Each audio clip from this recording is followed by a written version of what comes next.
We ain't friends like that. I'm trying to do a video. We ain't friends like that for real, for real. We not friends like that. We can't be friends, 'cause I want you to sleep in the backyard.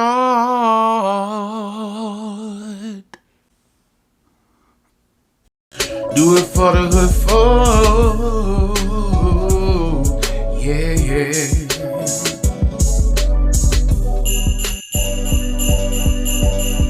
Hey, what's up, hood folk? This is Jeremy. So today is December the 22nd, 2024. Y'all, I was not planning on doing a solo video today.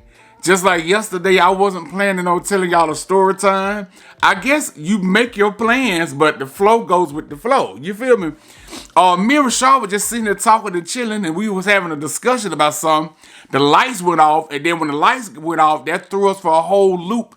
And by the time we got through talking about stuff, it was time for him to go to work. I was like, damn. He's like, well, you got to do the video by yourself today. Because I was like, shit, you could do it at work. But then the internet, his job is not fast enough, so he couldn't upload it today. And we want to get the video uploaded today. So I'm in here. Rashaad left. And when he was here talking to me, his dog came and sat on his little cot, because he got a cot right here by the bed. And he sat on his cot, and I thought he was going to walk Rashaad to the door. No, he's still sitting over here by me. So today is Sunday. Did y'all go to church today? I was talking to my sister yesterday, I think, yeah, and I was telling her that I haven't been to church since I've been back in Texas. Y'all, church ain't in my heart no more. It's just not in my heart no more. Going to church, being in church, you know, only thing I miss about church is really singing in the choir. And also this time of year, Christmas is about to be Wednesday. The 25th is about to be Wednesday. You know, around this time of the year, we get more emails, not saying a whole lot, but we get more emails from people, you know, asking how do we handle being depressed around this time of the year? How do we handle sadness? You know, how we handle, you know, emotions and stuff. The holidays bring so much stress and depression to people. And one of y'all had asked us on the Q&A that we did, I think last week, why don't I celebrate holidays no more? That's another reason. That pressure, that sadness, that feeling like you gotta do so much, you gotta buy gifts, you gotta have everything perfect, and that shit will make you depressed. There are people who are sitting today, December the 22nd, they feeling sad because they can't get certain gifts. They feeling sad because they didn't get certain things this year, and they're gonna be feeling sad all day today, feeling sad tomorrow, Monday. Tuesday, they're gonna really feel real sad. They're gonna probably feel hopeless and depressed and sad. And then Christmas morning, they're going to be feeling real sad Christmas morning. Then later on, as the day go, and all that stress and all them bad feelings and all them emotions and stuff, they're going to start feeling like, it really ain't that bad after all. It really ain't that important. And then by Christmas night, they're going to be like, it wasn't even that serious. The same thing with Thanksgiving. People feel sad and hopeless and depressed by Thanksgiving, by certain things, be stressed out, try to make everything perfect. And then when Thanksgiving over with, that evening, after the family has eaten, if you eat, and then that, you know, it really wasn't that serious or that bad after all. I got this damn shirt. Oh, shit, y'all, I got this shirt on backward. Shit. But it ain't that serious after all. So the point I'm making is, why do people put so much stress on the holidays to feel depressed, to feel down? I don't do it. I don't do it. I don't have them problems. I'm not stressing about nothing. If I don't got it, I don't got it. Now, I understand that people feel depressed or sad or hopeless because somebody in their family may be dead, a loved one may be dead. That right there will cause you to be depressed because there's nothing you can do to bring that person back. So I understand that. But when it comes to the materialistic things, I can't buy this, I don't have this, I can't relate to that. I can't. I don't need nobody telling me when I can buy myself a gift. I don't need nobody telling me when I can celebrate, all that kind of stuff. I don't. So the stress that people go through, once you realize that it ain't that serious, it ain't that deep, then I feel like you can move on and just treat a holiday or treat these holidays just like another day. And that's how I'm treating it forever. Forever. Now that's me now. Me. Which leads me to my next thing. Did y'all see the gospel singer, Leandra Johnson? She had got arrested in Greenville.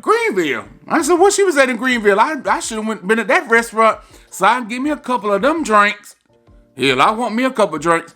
But did you see that she was arrested for being drunk and public intoxication and hollering and cussing at people and screaming at people? You like, Leandra, you a gospel singer and you carrying on like that?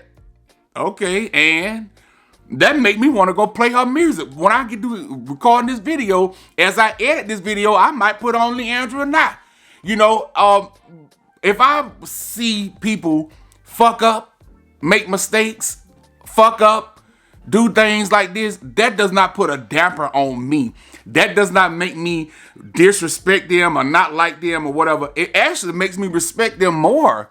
I can respect the person who be their authentic self, be their real self in real life versus fake in public, faking around people, but behind closed doors, you be your real self. Leandra being drunk, that... Oh, okay. And that don't stop nothing about nothing. That don't. Now, if she's drinking and driving, that's foul. That's foul. I don't like drinking and driving. I hate people that drunk drive. Drunk drivers, I have no empathy in my heart for drunk drivers. All drunk drivers should be sent off in a volcano. I'm dead ass serious. But that don't put a damper on me. When I worked in radio back in Mississippi in 2004, when I first started radio, they put me in R&B, and it went from R&B to blues. My last few years of radio were gospel. Now, I really didn't want to go into gospel. You know, when my music director called me, he say, Jeremy, the Sunday morning man that do the show, he not acting right. We finna let him go. We want you to come and do the Sunday morning gospel. And I was like, Sunday morning gospel, bro? Mm-hmm. He said, well, you listen to a lot of gospel and you can make the show fun and you young, you can draw a younger crowd. I was like, I don't want to do no gospel. But eventually, I got my show, Gospel Grooves with Jeremy. That was the name of the show, Gospel Grooves with Jeremy. Anyway, but when I did the Sunday morning gospel show, my side was FM, so I was on the FM side. I really need my glasses. Let me see. That ain't that bad, is it? Because I hate the lights on my glasses. I need my glasses. I can't see. Cause when I be talking without my glasses, y'all, my eye be like this, like I'm high. But I put my glasses on, it's like I can see better. Whew. Anyway, I was doing Gospel Grooves with Jeremy, right? And I was on the FM side. And in the studio, I could see straight through to the AM side. And the AM side, if y'all know AM radio on Sunday morning, especially in the early 2000s, I don't know how it is today. It was a lot of preaching. A lot of people came to the AM side. They was preaching. They was speaking in tongues. They was having live shows and bringing so many different preachers in and stuff. And I would sit there and do my show, clowning and stuff, and people would come by and say, oh, hey, man, I like your show. And I'm like, okay, cool. I would watch these people be on the AM side, and they would be back there preaching, speaking in tongues, hollering and screaming, clowning and carrying on. I was like, these people off the chain back there.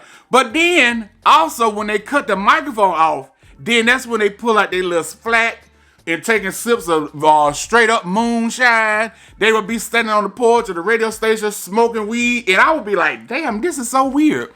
These motherfuckers getting high. They smoking weed, they drinking, they smoking cigarettes longer than a damn school bus. Then sometimes they used to have their little young things come to the studio and bring them breakfast, or they have their little young things sit in the lobby while they go do their show. And I'm like, wait now, Pastor such and such. Now, I know that ain't your wife. Now, that girl old enough to be your granddaughter. Woo, oh. And I would see them do all kind of folly. Look at that big word, folly. A lot of fuck shit. And the thing that used to get me the most was these people on radio saying one thing, living one thing, like a lot of you motherfuckers. But then behind closed doors, oh. And I just feel like nobody can judge nobody. So a lot of the church people judging Leandra, oh man, that don't make no sense. You fucking, they probably say you fucking up. That don't make no sense. That's not a good representation of the Lord. That's not a good representation of the church. You a gospel singer. You should carry yourself better than that. All that stuff is just bullshit. All that stuff is bullshit. I feel like if a person have a drinking problem, they have another big serious issue in their life that they need to deal with first. I agree. They do. I agree. You know, I'm glad I don't drink every day. One day, two at the max. But I don't drink every day. I don't have to constantly drink at all. I'm cool with myself. I can cut this camera off and just sit here on my old couch. Y'all remember this couch right here? We got that other couch that I had threw this whole couch away, but I kept this centerpiece because it was still good. But I could sit here on my couch and just sit in quiet and peace. I don't need alcohol or liquor. I don't need drugs and stuff to conquer myself, to make myself cope or whatever. But you never know what a person is going through. You never know what problem they're suffering from, what their issue they're having. So I don't necessarily judge people who drink. I don't judge people who do drugs, who smoke weed, who do whatever they do to cope with life. Life is hard. Life is tough. Church ain't helping about shit. Y'all can say what y'all want to say, but going to church and praying, I believe prayer works with action. I can say, God, make me lose weight. Help me lose weight, God. I'm not going to lose no weight till I do some action. Eat better, exercise, cut back. If I don't do those things, I just constantly eat bad. No matter how much I pray, ain't no weight going to go away. So life is hard. And so people have to find stuff that they can cope with. You know, I'm not necessarily encouraging nobody to drink or smoke or do drugs. But if you were to smoke, drink, or do drugs or whatever you do, I wouldn't judge it. I wouldn't say, ooh, you drinking another drink? Ooh, you smoking some more crack? Hunter Biden? I'm judging your bitch ass though. But ooh, you smoking some... I'm not going to judge nobody because nobody know nobody's struggle. And we live in a society where you really can't tell people your problems. You can't be vulnerable with people. If you tell people that... You know, I'm not finna do this though. But if I told people that I was thinking about taking myself out, you know, people ain't gonna do that, but woo, did y'all hear that dude on YouTube, Jeremy? The one that, you know, that fruity dude, the funny one, yeah. You know, he talking about taking himself out instead of just trying to figure out why are you going through what you going through.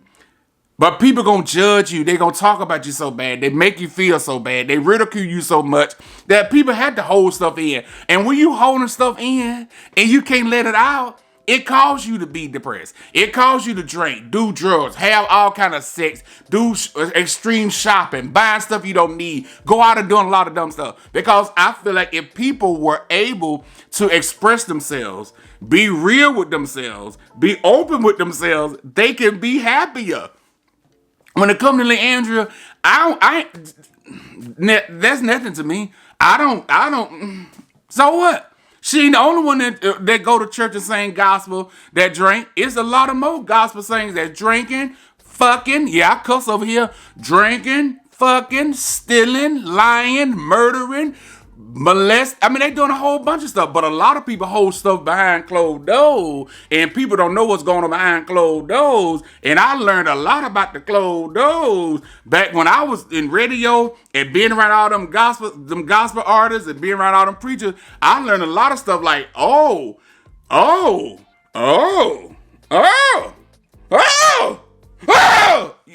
I scared the dog. But I learned a lot of shit about being around different people. And I learned a lot of shit by just being around people in general. That a lot of people say stuff in public to look good because they don't want to be judged, don't want to be talked bad about.